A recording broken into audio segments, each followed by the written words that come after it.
Good evening, everyone. This is a primetime news update. The time is 7:59. Some of the headlines of this hour. 9-year-old Miranda Paffel remains in critical but stable condition at North Memorial Medical Center tonight. She's the Shell Lake, Wisconsin girl found covered with blood and lying in a ditch last Friday. 2 women taking an evening walk spotted the girl. Authorities have begun a door-to-door search for Miranda's attacker.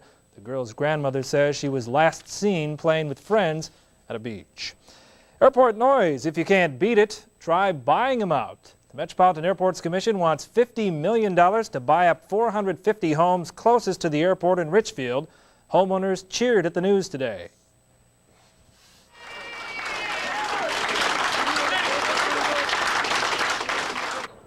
If the federal government comes through with the money, residents could start relocating within a year or 2. The state has settled with some 15 gas station owners who were found to be mislabeling gasoline.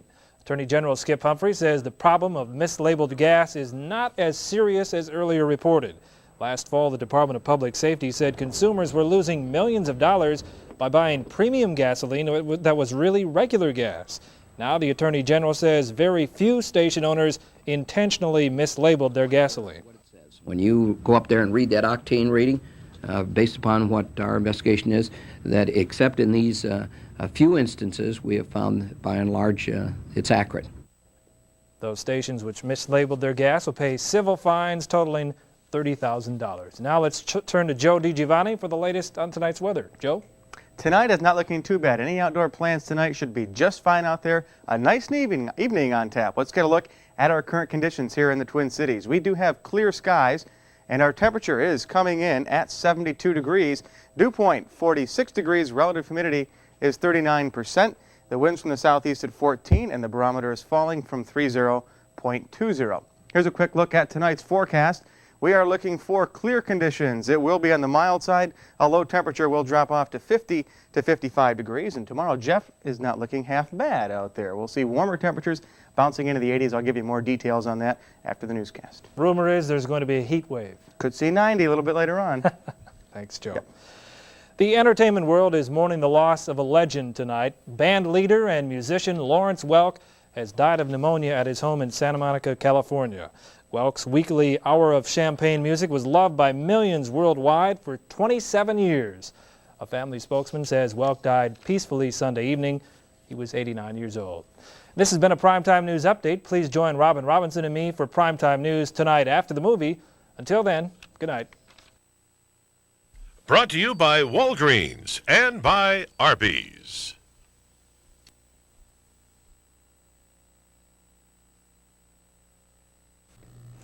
Good evening, everyone. I'm Robin Robinson. It's 9:20 and leading the news at this hour. The bodies of a Polk County, Wisconsin family were dismembered either before or after they were burned. That's what a pathologist testified at a preliminary hearing today for Bruce Brenizer. The 16-year-old is being tried as an adult for the slayings of his father and 4 others in Brenizer's rural home last April. It was exactly 1 year ago today that the teen was arrested for those crimes, but those crimes are becoming hard to prove. Only 10% of the bodies have been found. Would it be an accurate statement relative to you? You were not able to identify these remains as being any specific person.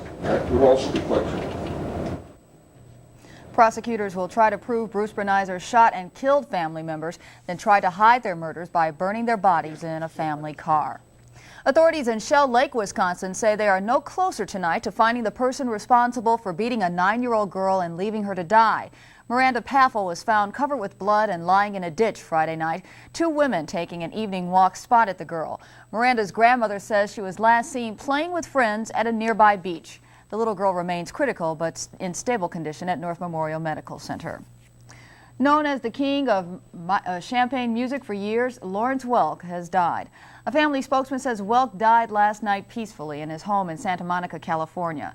Welk entertained millions of fans worldwide every week for 30 years. He was 89.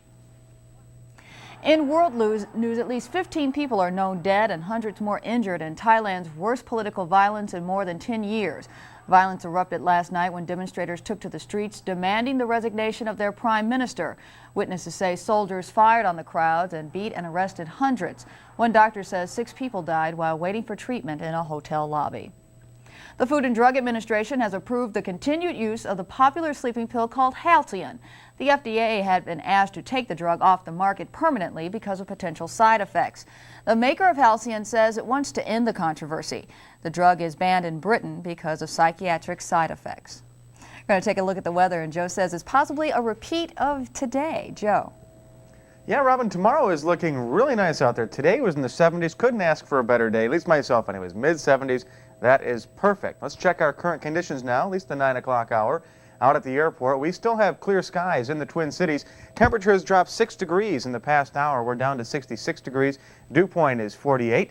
Relative humidity 52%. The winds are from the south at 12, and the pressure steady from 30.20. Like I said, a great evening outside after a great day. The rest of the night, clear and mild conditions. We should hold in the 60s over the next few hours. By morning, we'll see a low temperature of 50 to 55. And tomorrow, Robin, we're going to bounce up into the 80s, maybe 90s. By midweek, we'll take a look at that in the newscast after the movie. That looks good. Thanks, Joe. Yeah. Appreciate it.